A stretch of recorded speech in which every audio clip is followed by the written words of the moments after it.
Hi అండి. ఈరోజు ఒక కథ. ఇక కథలోకి వెళితే లిఫ్ట్లో ఎక్కిన వెంటనే వాచ్ వైపు చూశాడు. ఉదయం 4 అవుతుంది. ఫ్లోర్ నెంబర్ నొక్కి వెనక్కి ఆనుకుంటూ ఈ నెలతో ప్రాజెక్ట్ కాంట్రాక్ట్ అయిపోతుంది. మళ్ళీ కొత్త జాబ్ చేసే వరకు లోన్స్ని ఎలా మేనేజ్ చేయాలి అంటూ కళ్ళు మూసుకున్నాడు అభి. ఫ్లోర్ రాగానే గబగబా బయటికి వచ్చాడు. ప్లీజ్ క్లోజ్ ద డోర్ అన్న వాయిస్ వినగానే మళ్ళీ వెనక్కి వెళ్ళి డోర్ క్లోజ్ చేసి గబగబా వెళ్ళి బ్యాగ్లో ఉన్న తాళం తీసి లోపలికి వెళ్ళాడు. హాల్లో సోఫాలో పడి ఉన్న హ్యాండ్ బ్యాగ్ని చూసి లైట్ ఆన్ చేస్తూ బెడ్రూమ్ వైపు చూశాడు. అలసిపోయి పడుకొని ఉన్న మానసని చూసి బ్యాగ్ కింద పెట్టి మానస తల కింద దిండును పెడుతూ దుప్పటి కప్పి వెళ్ళాడు.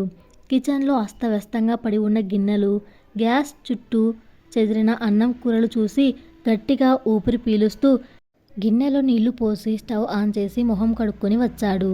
లోపల నుండి అభి అని మెత్తగా వినిపిస్తున్న గొంతు విని వేడినీళ్లు గ్లాస్లో తీసుకొని పడుకో, ఎందుకు లేచావు అన్నాడు కూర్చుంటూ. తిన్నావా అంది మెత్తగా. హా తిన్నా, ఎందుకో తిన్నది గొంతులోనే ఉన్నట్టు ఉంది అన్నాడు. అవునా, సరే కషాయం పెట్టనా అంది మానస. వద్దు, నువ్వు పడుకో అంటూ పడుకున్నాడు. ఎన్ని రోజులయ్యింది అభి, నువ్వు నేను ఒకే టైంకి ఇంట్లో ఉండి అంది అభికి దగ్గరగా జరుగుతూ. అభి మానస వైపు చూసి కొంటగా నవ్వుతూ రేపు ఆఫీస్కి వెళ్ళాలని లేదా అన్నాడు ద్వంద్వార్థాలు వచ్చేలా. వెళ్ళాలి, తప్పదుగా అంది అభి గుండెలపై పడుకుంటూ. అభి మానస వైపు తిరుగుతూ తన జుట్టుని సరిచేస్తూ మానస పనావిడని పెట్టుకుందామా అన్నాడు. ఏమైంది అంది మెత్తగా.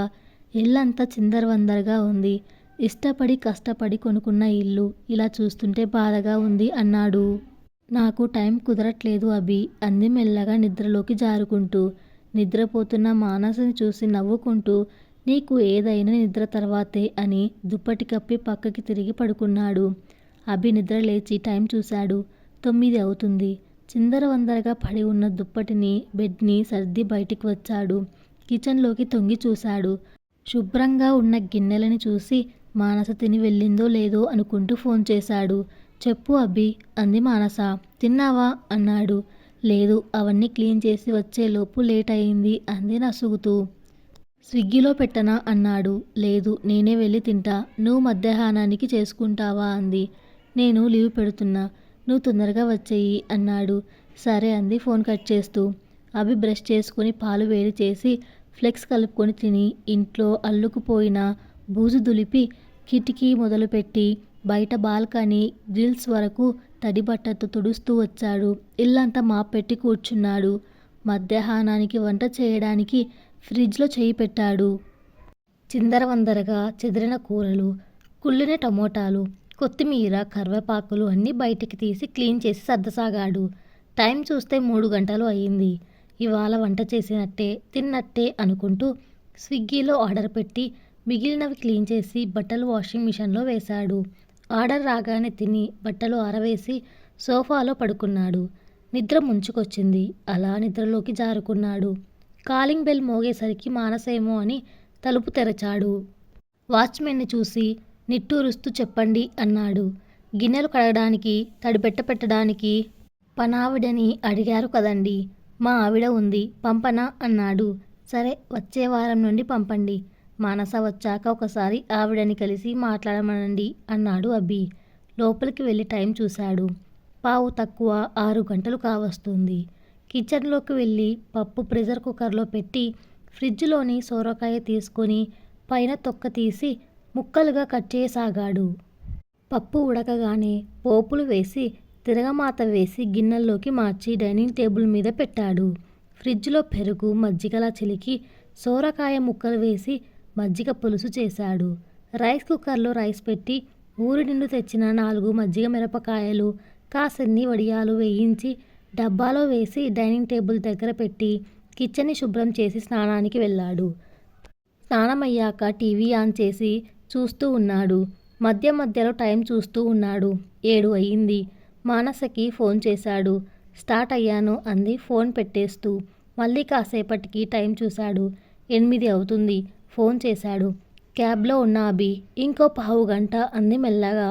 కాసేపు ఫోన్లో చూస్తూ ఉన్నాడు. మళ్ళీ టైం చూస్తే 8:30 అయ్యింది. ఈసారి ఫోన్ చేయాలా అనిపించలేదు. వర్షం వచ్చేలా ఉంది అనుకుని బయటికి వెళ్ళి బట్టలు తీసి పక్క రూమ్లో వేసి వచ్చాడు. టైం చూశాడు. 9:15. చిరాగ్గా ఫోన్కి పక్కకి వేస్తూ సోఫాలో పడుకొని కళ్ళు మూసుకున్నాడు. కొద్దిసేపటికి వర్షంలో తడుచుకుంటూ వచ్చిన మానస తలుపు తెరిచే ఉండడంతో లోపలికి వచ్చి అబ్బో ఇల్లు తలతలలాడిపోతుంది అంది నవ్వుతూ. అభి విననట్టు ఉండిపోయాడు. డైనింగ్ టేబుల్ మీద ఉన్న గిన్నెలు ఒక్కొక్కదాన్ని తెరిచి చూస్తూ వావ్ శ్రీవారు ఈరోజు చంపేశారుగా అంది బ్యాగ్ని కింద పెట్టి మొహం కడుక్కుంటూ. అభి ఏం మాట్లాడకపోయేసరికి అభి అంది మెల్లగా, తడిచిన బట్టల్ని పిండుతూ జుట్టు తుడుస్తూ. అభి నిన్నే అంది మళ్ళీ. మౌనంగా ఉన్న అభి వైపు చూసి అలిగావా అంది గోముగా. అభి కోపంగా చూసి వెళ్ళి తిని పడుకో అన్నాడు. అంత కోపం ఎందుకు అభి? నేను కావాలని లేట్ చేయలేదు కదా, మంతెండు కదా అంది. నువ్వు తిని పడుకో మానస అన్నాడు గదిలోకి వెళ్ళి పడుకుంటూ. మానస కోపంగా ఖాళీగా తిరిగి వస్తున్నానా అభి? నాకు ఆఫీస్ వర్క్ ఉంటాయి కదా అంది. అదే నీ ప్లేస్లో నేను ఉంటే నేను ఇదే ఆన్సర్ చెప్తే నువ్వు ఒప్పుకుంటావా అన్నాడు అభి లేచి నిలబడి. మానస ఆలోచిస్తూ ఉంది. మీకొక న్యాయం మాకొక న్యాయమా? మీరు అలిగితే బుజ్జగించాలి, బ్రతిమలాడాలి. అదే మాకు కోపం వచ్చినా అలిగినా మేమే సర్ది చెప్పుకోవాలి. మమ్మల్ని మాత్రం ఎవ్వరూ అడగరు అన్నాడు నిట్టూర్పుతూ. హో అదా నీ బాధ? ఇప్పుడు నేను నిన్ను బుజ్జగించాలా అంటూ తడిచిన బట్టలతో వెనక నుండి వెళ్ళి అభిని హత్తుకుంది. సారీ, వర్షం వల్ల ట్రాఫిక్ లేట్ అయింది అంది మెల్లగా. నీ సారీలు పూరీలు నువ్వే పెట్టుకో అన్నాడు. ప్లీజ్ అభి, మా బుజ్జి కదా, ఆకలేస్తుంది, వెళ్ళి తిందామా అంది అభి మెడని చుట్టేస్తూ కళ్ళలోకి చూస్తూ. అభి మొహం పక్కకి తిప్పుకున్నాడు. ఇదిగో ఇప్పుడు నా వైపు చూడకపోతే మళ్ళీ నువ్వు ఆకలి అన్నా సరే నేను తిననివ్వను అంది మొహాన్ని తిప్పుకుంటూ. సరే తిందాం పదా అన్నాడు నవ్వేస్తూ. కావాలని చేస్తున్నావు కదా అంది మానస గుర్రుమని చూస్తూ. ఏడిపిద్దామని?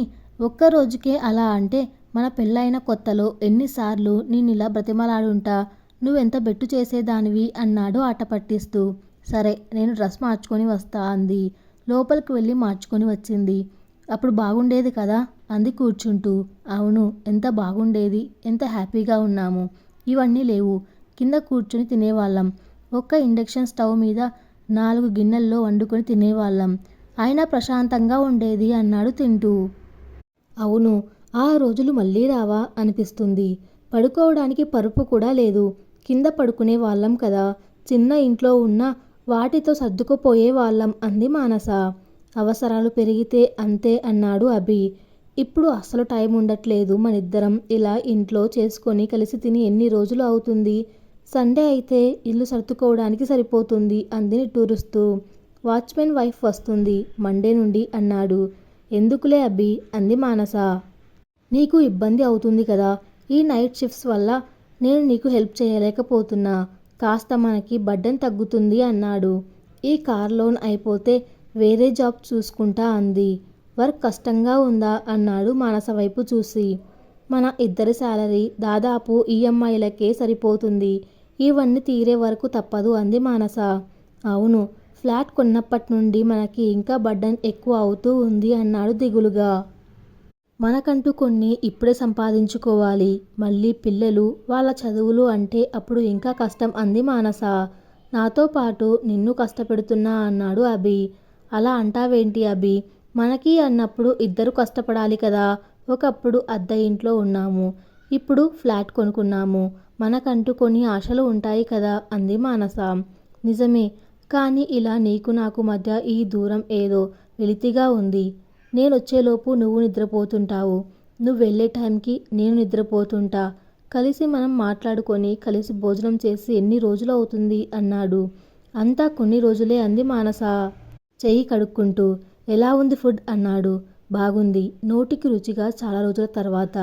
క్యాంటీన్లో స్విగ్గీలో తిని విసిగిపోయా అంది మానస నవ్వుతూ. అభి తిని 2 ప్లేట్ తీసుకుని వెళ్ళాడు.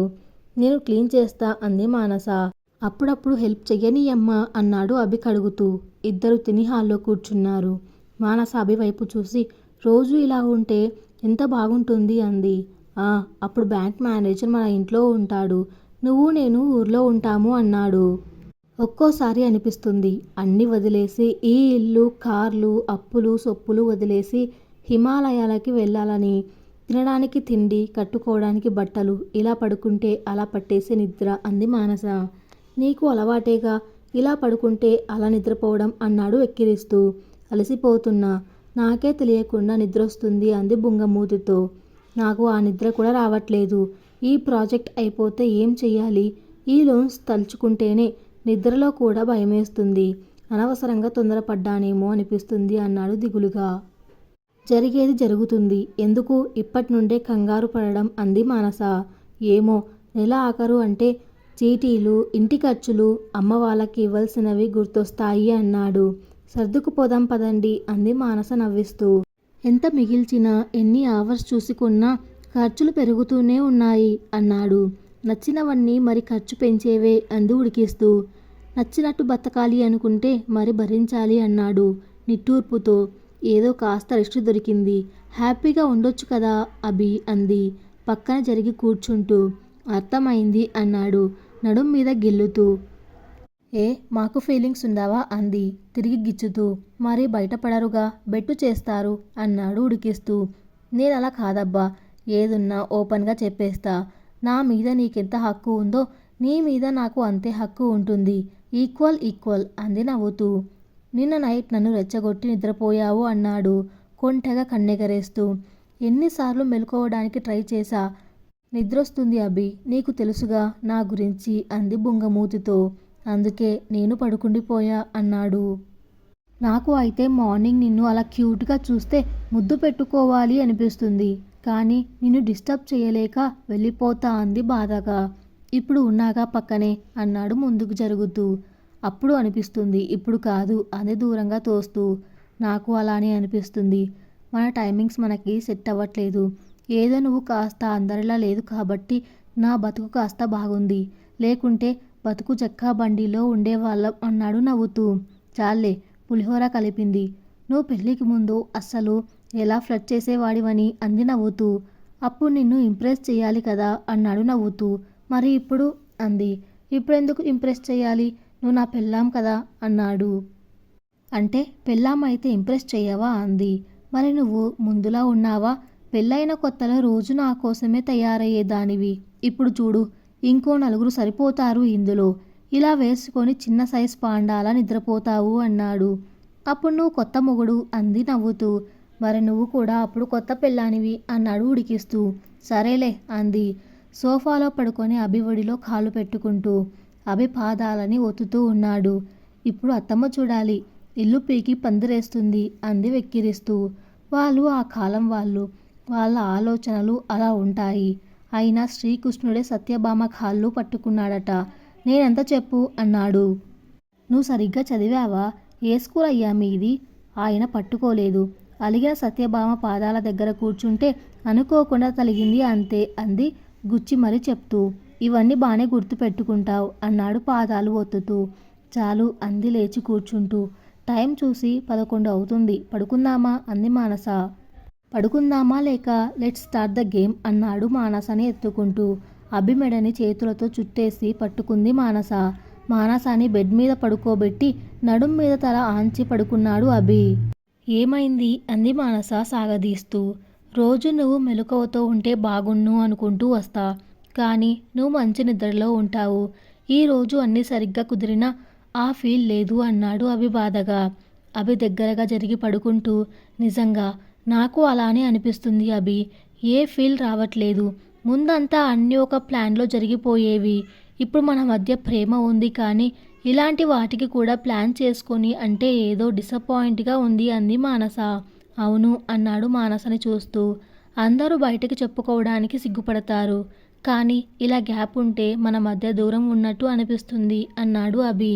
ఏం చేద్దాం మరి అంది మానస. మనశ్శాంతి లేని ఈ బతుకు ఎందుకు మానస? ఒకప్పుడు నేల మీద పడుకున్నా సరే హ్యాపీగా మన మధ్య రోజు కొత్తగా ప్రేమ పుట్టేది, రోజు కొత్తగా అనిపించేది. ఇప్పుడు ఈ బెడ్, ఈ గది అట్రాక్షన్ కోసమని ఈ వాల్ పెయింటింగ్ నా ప్రాణానికి ఫ్రస్ట్రేషన్ వస్తుంది అన్నాడు అసహనంగా. మనకు నచ్చే కదా వేయించుకున్నాము అంటూ మాట మార్చసాగింది. ఇన్ని చేసుకున్నాము, ఫ్యామిలీకి కావాల్సినవన్నీ ఉన్నాయి, మరి మనశ్శాంతి లేదే అన్నాడు బాధగా. మనం చూసే కోణంలో ఉంటుంది అభి. ఎప్పటికైనా ఇవన్నీ మనకి సమర్చుకోవాల్సిందే కదా. కొన్ని రోజులు అయితే మనం హ్యాపీ అంది నవ్వుతూ. అభి మానసని చూస్తూ ఇలానే ఉంటావు కదా, ఒకవేళ నా ప్రాజెక్ట్ అయిపోయి ఫైనాన్షియల్గా ఇబ్బంది అయితే నువ్వు సపోర్ట్గా ఉంటావు కదా అన్నాడు బాధగా. ఏంటి అభి ఇలా మాట్లాడుతున్నావు? నీకు ఇప్పటికే చాలాసార్లు చెప్పా. నువ్వెందుకు పెళ్ళాం సంపాదన అంటే మొహమాటంగా చూస్తావు, ఇలా అడుగుతావు. నేను సంపాదించే డబ్బుల మీద రాసిపెట్టి ఉందా ఇది నాది అని అంది కోపంగా. అలా కాదు మానస, ఇద్దరం సంపాదించేటప్పుడు వేరు, నీ సంపాదనతో ఉన్నప్పుడు నీలో ఒకంత అసహనం ఉంటుంది కదా అన్నాడు అభి. మన పెళ్ళైన కొత్తలో నేను ఇంట్లో ఉన్నప్పుడు నీ సంపాదనతో ఉండలేదా? అప్పుడు ఇలా మాట్లాడానా? ఎందుకు నువ్వు ఇలా ఆలోచిస్తున్నావు అంది కోపంగా. అలా కాదు, నేను ఇంట్లో ఉండి నువ్వు కష్టపడితే ఏదో ఒకలా అనిపిస్తుంది కదా నీకైనా అన్నాడు నసుగుతూ. పెళ్ళాం సంపాదన మీద బతుకుతున్నా అని నువ్వు అనుకుంటున్నావేమో. నువ్వు నన్నెలా బాధ్యత అనుకున్నావో నేను నిన్ను అలానే అనుకుంటా. నేను మళ్ళీ మళ్ళీ చెప్తున్నా, నేను అందరిలా కాదు అంది మానస కోపంగా. అబ్బికి సంతోషంగా అనిపించి కళ్ళల్లో నీళ్లు కమ్ముకున్నాయి. ఎవరేమనుకున్నా సరే నువ్వు నా మొగుడివి, నీకు నేను కాకపోతే ఎవరు పెడతారు? నీకు కొన్ని రోజులు కాదు కదా, నువ్వు ఎన్ని రోజులు ఇంట్లో ఉన్నా ఇలానే ఉంటా. నువ్వు ముందు నీ ఆలోచన మార్చుకో అభి. పెళ్ళాం సంపాదన వాల్యూ ఏం తక్కువ కాదు, మీకు ఉన్న టాలెంట్ మాకు ఉంటుంది. నువ్వు సంపాదించే సంపాదన మీద గాంధీ తాతే ఉంటాడు, నా సంపాదన మీద అదే గాంధీ తాతే ఉంటాడు అంది కోపంగా తిడుతూ. అభి నవ్వుతూ మానస నుదుటిపై ముద్దు పెట్టాడు. మళ్ళీ ఇలా ఫ్లడ్ చేయకు అంది దూరంగా తోస్తూ కోపంగా. మానసని దగ్గరికి లాక్కుంటూ పెళ్ళైతే ఇలా ఉంటుంది అలా ఉంటుంది అని భయపెట్టిన వాళ్ళని చూసి కంగారు పడ్డా. చాలామంది గేమ్ ఓవర్రా అని ఏడిపించేవాళ్ళు, కానీ నువ్వు అలా కాదే మానస అన్నాడు బుగ్గ గిల్లుతూ నవ్వుతూ. నువ్వేం తక్కువ, నన్ను నీకు సమానంగా చూస్తూ వచ్చావు కదా, అందుకే అంది చురుకోపంతో. కానీ నువ్వు కష్టపడి ఇంటికొస్తే అని చెప్పబోయాడు. ఆపుతావా అభి? మనకి పెళ్ళైన ఈ 4 ఏళ్లలో నువ్వు ఏ రోజు ఈ పని ఆడవాళ్లే చెయ్యాలి, ఈ పని మగవాళ్లే చెయ్యాలి అని విడదీసి చూడలేదు. నేను చూడలేదు. నాకు ప్రతి విషయంలో తోడుగా ఉన్నావు. నేను అలానే ఉంటా. అందులో వింత ఏముంది? నువ్వు ఆఫీస్కి వెళ్ళినప్పుడు నేను హౌస్ వైఫ్లా ఉండలేదా? నువ్వు అలానే కొత్త జాబ్ వచ్చే వరకు రెస్ట్ తీసుకో. నా దగ్గర ఈ మొహమాటాలు ఈ నసగడాలు వద్దు అంది కోపంగా. నేను చిన్నప్పుడు మా ఇంట్లో తాతయ్య నాన్నమ్మ 2 బాబాయిలు కలిసి ఉండేవాళ్ళం. రోజంతా అమ్మ ఇంట్లో పనిచేసి అలసిపోయి రాత్రుల్లో పడుకునేది. మళ్ళీ అందరికన్నా ముందు లేచి చేసేది. ఇంట్లో ఎవ్వరు సహాయం చేసేవాళ్ళు కాదు. ఇంకా అది చెయ్యి ఇది చేయలేదు అని చెప్పేవాళ్ళు. కొన్నాళ్ళకి అమ్మకి ఒంట్లో బాగా లేకుండా వచ్చింది. ఆ పనులు మేము చేసుకునేటప్పుడు అర్థమైంది ఎంత కష్టమో. మన పనులు చేసుకునేటప్పుడే మనం కాస్త నెగ్లెక్ట్ చేస్తాం. అలాంటిది అందరి పనులు నెత్తిన వేసుకునే ఇంట్లో ఆడవాళ్ళ మీద గౌరవం పెరిగింది. మా అమ్మకే గనుక జీతం ఇవ్వాలనుకుంటే నా లైఫ్ లాంగ్ సంపాదించినా సరిపోదు అన్నాడు నవ్వేస్తూ. నిజమే కదా, ఇంట్లో ఖాళీగా ఉన్నావని ఈజీగా అనేస్తారు చాలామంది.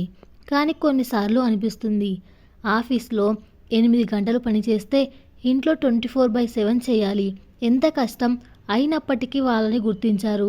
కాదు కాదు దెప్పి పొడుస్తారు అంది బాధగా. ఏదో ఒక రోజు ఆ మాట అనేవాళ్ళు తెలుసుకుంటారులే మానస. ఇంత పెద్ద లైఫ్లో ఆ అవకాశం వాళ్ళకి రాదా ఏంటి అన్నాడు నవ్వుతూ. రేపు వాచ్మెన్ వైఫ్ వస్తే నువ్వే వర్క్ చెప్పేసేయ్ అంది మానస.